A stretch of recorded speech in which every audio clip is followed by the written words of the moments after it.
ya 30 provinsi.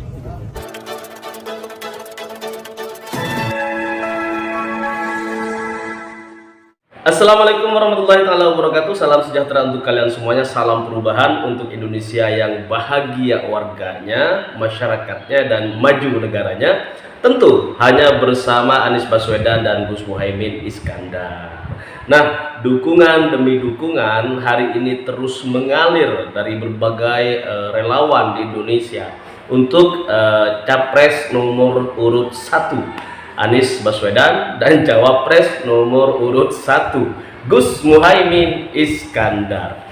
Hari ini masyarakat Indonesia menunjukkan militansinya seluruhnya masyarakat Indonesia di berbagai tempat berbagai macam kelompok relawan yang terus menunjukkan kegigihan untuk mensosialisasikan pasangan calon presiden dan calon wakil presiden nomor urut 1 Anies Baswedan dan Gus Muhaimin Iskandar. Alhamdulillah, ini angin segar buat kita semuanya. Ini semangat baru untuk milenial dan kaum muda-mudi di Indonesia untuk terus tancap gas dalam mensukseskan pilpres yang damai, pilpres yang satu putaran untuk Anies Baswedan dan Gus Muhaimin Iskandar. Nah teman-teman, ada beberapa kejadian dan fakta politik yang akan saya sampaikan pada kesempatan yang berbahagia ini. Tentunya dalam bentuk narasi yang ringan, nggak berat-berat amat, nggak politis-politis amat gitu kan. Tetapi ini insya Allah akan membantu kita semuanya untuk semakin solid memenangkan pasangan Anies Baswedan dan Gus Muhaimin Iskandar.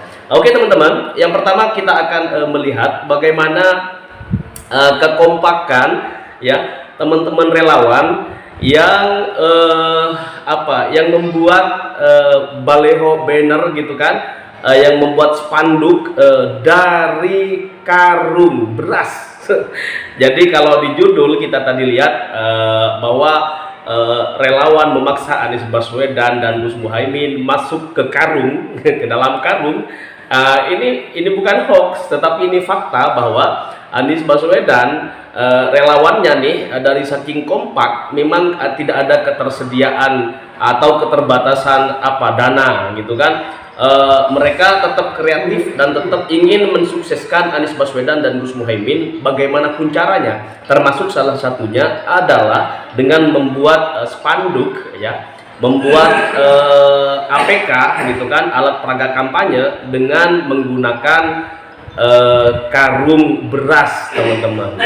Karung berasnya dipotong gitu kan, dijadikan banner, dicat dan lain sebagainya. Dan ini adalah sebuah bentuk kesetiaan dan pengorbanan yang sangat luar biasa. Ini nggak bisa diuangkan teman-teman.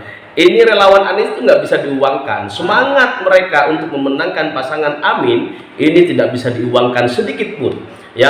Kantong beras jadi gitu kan, luar biasa teman-teman. Terima kasih untuk para relawan dan para simpatisan yang terus bekerja untuk pemenangan Anies Baswedan, untuk terus mensosialisasikan pasangan Anies Baswedan dan Gus Muhaimin Iskandar. Jangan lupa 14 Februari tahun 2024 kita pastikan Anies Muhaimin menang satu putaran, coblos nomor 1, yang kedua kita lipat, yang ketiga kita masukin ke kantong-kantong suara di TPS masing-masing. Nah teman-teman, informasi berikutnya adalah datang dari pasangan yang semalam itu merayakan ulang tahun Mata Najwa Najwa Shihab. Nah ini satu kejadian yang sangat unik, dan kembali Muhaimin mendapatkan satu kehormatan yang sangat luar biasa dari capres dan cawapres lainnya dan ini tanda-tanda alam bahwa kemenangan Anies Baswedan dan Gus Muhaimin Iskandar insya Allah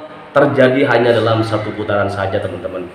Selanjutnya yang ketiga kita lihat bagaimana reaksi masyarakat terhadap sikap antara Prabowo Subianto dengan Anies Baswedan ketika menerima mandat hasil mujadalah para alim ulama, para kiai-kiai kampung yang ada di kota atau di kampung-kampung di Malang. Kita lihat bagaimana cara bersikap di hadapan para ulama ya, antara Anies Baswedan dan Prabowo Subianto. Ini kontrasnya sangat luar biasa teman-teman. Bagaimana cara menghormati para guru-guru dan para ulama yang hadir pada saat itu. Ini masyarakat bisa melihat gitu siapa yang pantas untuk menjadi pemimpin dan menjadi presiden di 2024 yang akan datang. Cuplikan videonya kita perlihatkan kepada kalian semuanya. Silakan nilai sendiri antara Prabowo Subianto dengan sikap Anies Baswedan kepada para alim ulama yang hadir pada saat itu. Tentu pada kesempatan yang sama, di acara yang sama, sikap yang berbeda dari pasangan capres cawapres yang hadir pada saat itu, yaitu Ganjar Pranowo ya, yaitu Anies Baswedan, kemudian Prabowo Subianto, semuanya sama-sama memiliki sikap yang dan karakter masing-masing yang bisa dinilai oleh masyarakat luas. Dan kita jangan sampai salah pilih untuk 14 Februari tahun 2024 yang akan datang. Pastikan Anies menang satu putaran teman-teman. Jadi teman-teman semuanya, berbagai kegiatan relawan yang sangat luar biasa kita akan terus sampaikan buat kawan-kawan semuanya yang ada di seluruh tanah air untuk dijadikan referensi. Siapa calon presiden yang paling pantas ya, baik secara intelektual, baik secara sikap moral, baik secara dukungan dari para ulama, para habaib, para kiai dan masyarakat secara luas di seluruh tanah air ini. Nanti biar kita bisa lihat tuh mana yang paling berpotensi untuk melakukan kecurangan politik ya, dan mana yang paling bersih dalam menjalankan Pilpres 2024 yang akan datang. Tentu sama-sama ingin didukung oleh masyarakat, tetapi meskipun faktanya gitu kan, di lapangan Anies Muhaimin ini dikerumuni oleh seluruh komponen masyarakat ya, nyatanya di lembaga survei selalu ditaruh di nomor urutan 3 teman-teman. Tapi jangan khawatir, ini berbanding tidak sama dengan kenyataan. Lembaga-lembaga survei hari ini sudah mulai kehilangan kepercayaan publik ya, masyarakat udah mulai. Kita lihat coba di Sewo TV, setiap kita sampaikan survei terhadap 3 pasang calon presiden dan wakil presiden ya, yang nomor 1 Anies Baswedan dan Gus Muhaimin, yang nomor 2 adalah Prabowo Subianto Gibran, kemudian yang nomor 3 Ganjar Mahfud. Ini kita lihat fakta yang ada gitu kan, bahwa Anies Muhaimin 90% langsung menang gitu kan, dengan jumlah pemilih responden lebih dari 20.000 orang gitu.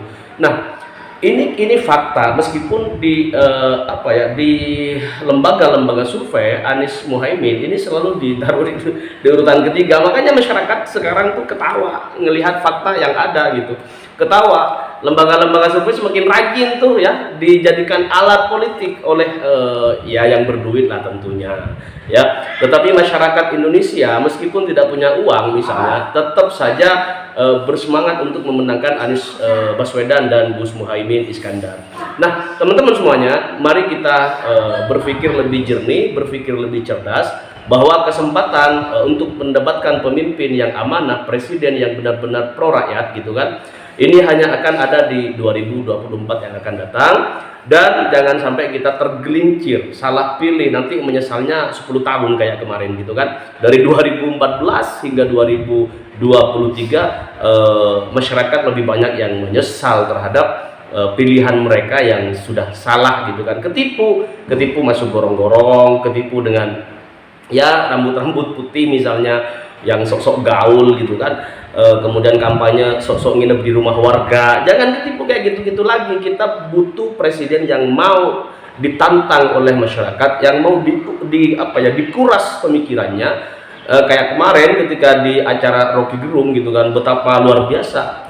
Dan kita bisa menyaksikan sendiri antara 3 calon presiden yang ada, antara Anies Baswedan yang terus dikuras ya, dibabat habis oleh Rocky Gerung, tetapi Rocky Gerung malah geleng-geleng kepala. Selain puas terhadap jawaban Anies Baswedan dengan keilmuan dan disiplinnya Anies Baswedan gitu kan, Rocky Gerung luar biasa nih Mas Anies gitu kan. Tetapi giliran nanti Ganjar Pranowo gitu kan, kemudian Prabowo Subianto dikuras pemikirannya, dikuras wawasannya oleh Rocky Gerung. Ternyata mereka kelepak-kelepak terhadap pertanyaan-pertanyaan yang nggak banyak, segelintir tentang ekologi, tentang apalah segala macam gitu kan. Tapi kita bisa melihat bersama bahwa sejarah telah mencatat hari ini semuanya memang baik gitu kan, tetapi sejarah telah mencatat bahwa calon presiden yang rekam jejaknya baik, ya, rekam jejaknya penuh dengan prestasi, itu adalah Anies Baswedan, teman-teman. Bukan kemudian yang lain tidak berprestasi, tetapi kalau kita lihat ya rekam jejak mereka masing-masing, ada yang dikasih jabatan menteri, misalnya selama beberapa tahun terakhir dikasih jabatan gubernur 10 tahun misalnya, tetapi masyarakat bisa menilai sendiri dari 3 calon presiden 2024 siapa yang paling banyak rekam jejaknya, siapa yang diakui tidak hanya di Indonesia melainkan oleh negara-negara tetangga dan seluruh dunia sebagai salah satu pemimpin paling berpengaruh di dunia. Itu adalah Anies Baswedan sebagai gubernur. Apalagi nanti ketika menjadi presiden di 2024, insya Allah Indonesia akan semakin, tidak usah digaung-gaungkan bakalan Indonesia akan menjadi macan Asia, nggak perlu, tetapi fakta akan bicara, rekam jejak yang akan menjawab semua apa-apa yang dicita-citakan oleh founding fathers kita, apa-apa yang diharapkan oleh masyarakat luas Indonesia kita. Nah, teman-teman, seperti misalnya akan ada rencana dibangunnya stadion berkelas dunia, berkelas internasional seperti JIS, Jakarta International Stadium, di seluruh provinsi. Insya Allah ini akan terlaksana. Nah, ada pengamat sepak bola tuh kemarin ngomong gitu kan, lah itu Anies jadi gubernur aja bisa bikin stadion berkelas internasional, apalagi Anies dikasih kesempatan oleh masyarakat Indonesia untuk menjadi presiden. Insya Allah tambah lebih mudah gitu kan, apalagi orang nomor wahid itu kan gampang. Kemarin jadi gubernur aja dihalang-halangin lah, dipersulit lah, tetapi masih tetap sukses mengemban amanah sebagai gubernur dan bisa membuat visi misi membangun membangun stadion dengan bertaraf internasional berkelas dunia di Jakarta International Stadium. Kemudian sirkuit Formula E juga sukses, semuanya orang pada tahu rekam jejaknya. Nah, tinggal bagaimana kita ke depan. Mari kita dukung Anies Baswedan untuk bisa memberikan karya-karya terbaik, mencatatkan sejarah terbaik di Indonesia untuk membawa Indonesia berpengaruh di dunia, membawa Indonesia diperhitungkan oleh dunia, dan membawa Indonesia menjadi macan tidak hanya Asia tetapi macan dunia bersama Anies Baswedan dan Gus Muhaimin Iskandar. Terima kasih teman-teman semuanya. Mari kita dukung program-program relawan yang hari ini terus memberikan karya-karya terbaiknya untuk Anies Baswedan. Dan sekali lagi saya katakan bahwa relawan Anies Baswedan tidak bisa diuangkan. Silakan calon-calon lain tebar money politik misalnya, barangkali diterima, tetapi sudah saya pastikan relawan Anies Baswedan akan tetap konsisten istiqomah memenangkan Anies Baswedan 2024 yang akan datang. Meskipun di sekeliling mereka akan begitu banyak money politik misalnya dari calon-calon yang lain misalnya. Ini karena masih ada kemungkinan lebih besar karena kepercayaan diri berbeda nih. Kalau kubu Ganjar dan Prabowo dinilai oleh pengamat sebagai calon yang tidak percaya diri. Kenapa? Karena masih menggunakan kekuasaan, ada cawe-cawe politik di situ. Kalau mereka percaya diri, nggak perlulah cawe-cawe politik, nggak perlulah kemudian manggil kepala-kepala desa misalnya untuk diminta bantuannya memenangkan kubu sebelah. Tapi Anies Baswedan tanpa itu semuanya, masyarakat dong yang dukung. Insya Allah menang satu putaran. Oke teman-teman, kita jumpa lagi dengan ragam kegiatan para relawan Anies Baswedan dan Gus Muhaimin pada kesempatan besok dong, nggak usah lama-lama gitu kan. Terima kasih, salam perubahan. Assalamualaikum warahmatullahi wabarakatuh.